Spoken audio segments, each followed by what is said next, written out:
the money can come in both sides, from internal and external. From external, if we issue shares, new shares to the future shareholders, that we can consider as an external source of funding. What can motivate us from doing this step? One of the main advantages is the flexibility. It's flexible, and there is no increase on the default risk. However, there are also a bad effect on it. What is the bad effect on it? No tax benefits and dilution of ownership.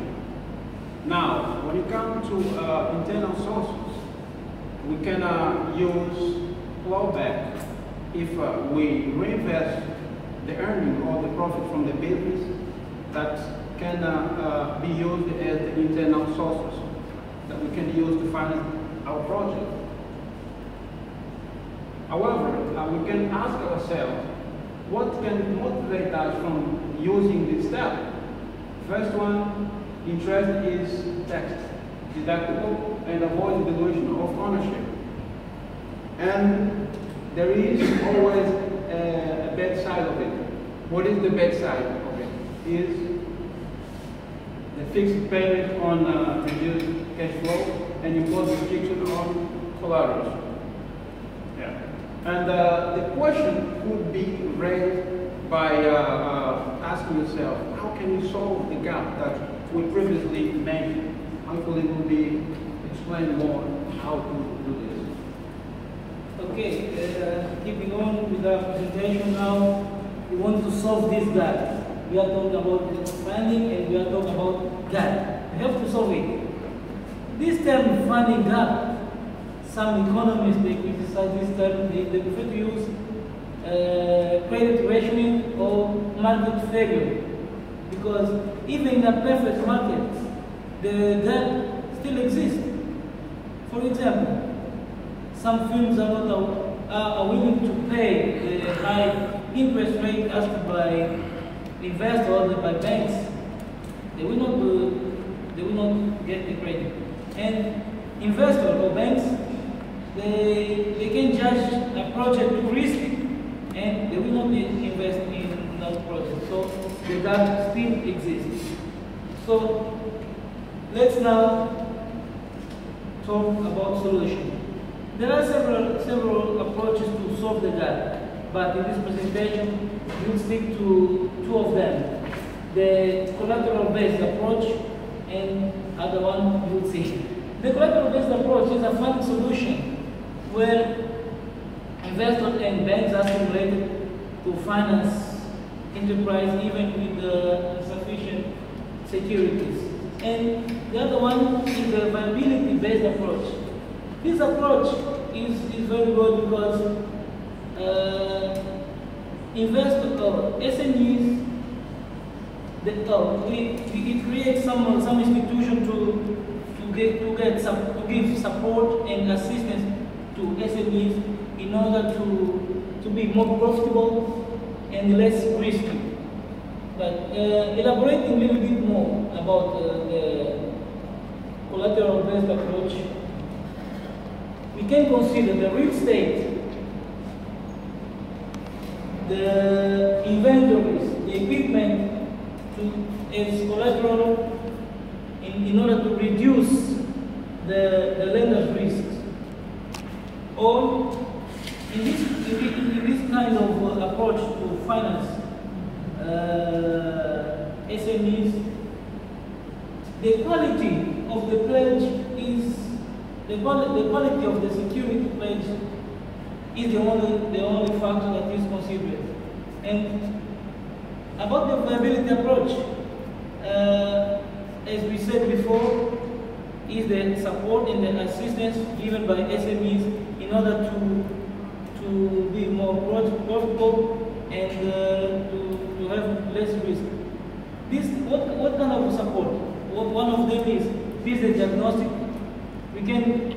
The support can be developing and implementing marketing and sales strategies, improving productivity and quality assurance, developing and implementing information systems, and we can also, the support can be as assistance in strategic planning.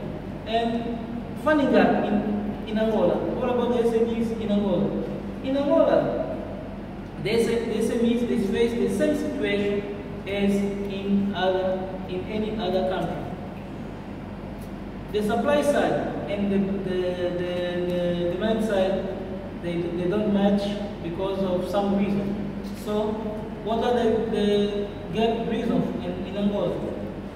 In the supply side, the investors or the banks, they say that they don't find skilled entrepreneurs, so they are not willing to finance. The collateral is not enough to pledge the loan demanded. Maybe even the business plan are not sustainable.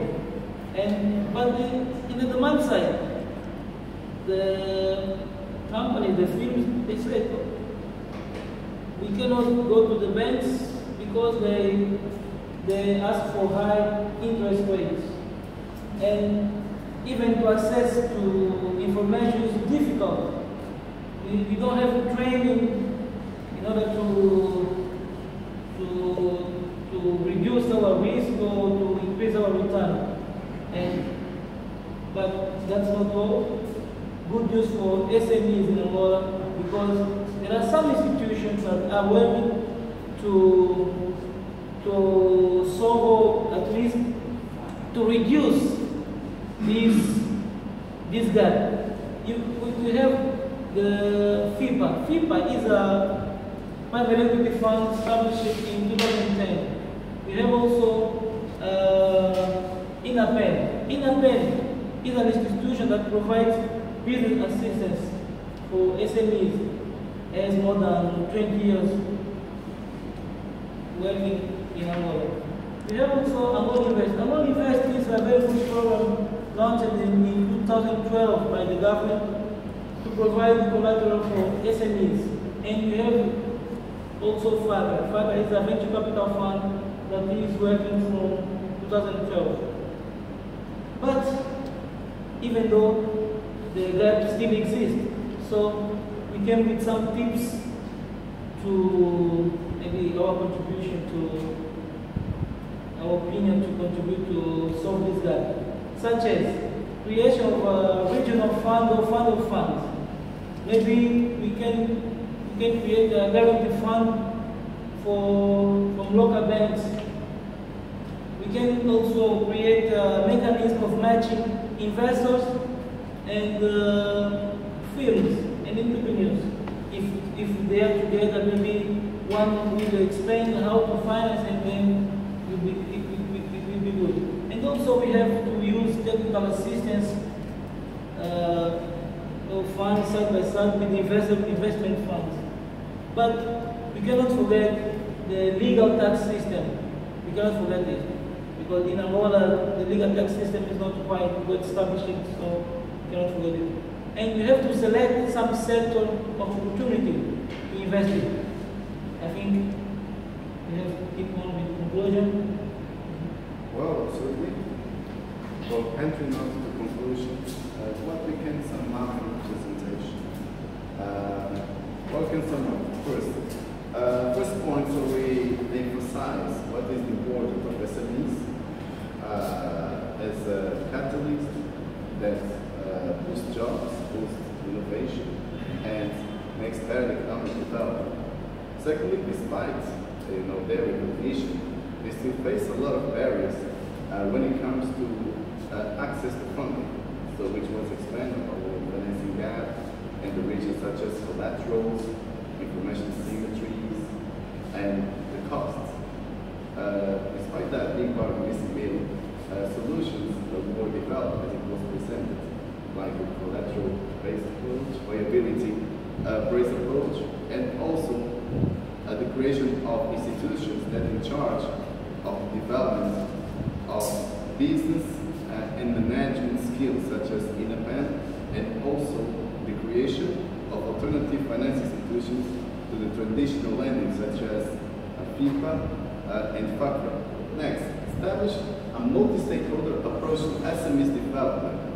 Well, what we mean with that? We mean is to involve all the actors that are involved in this process.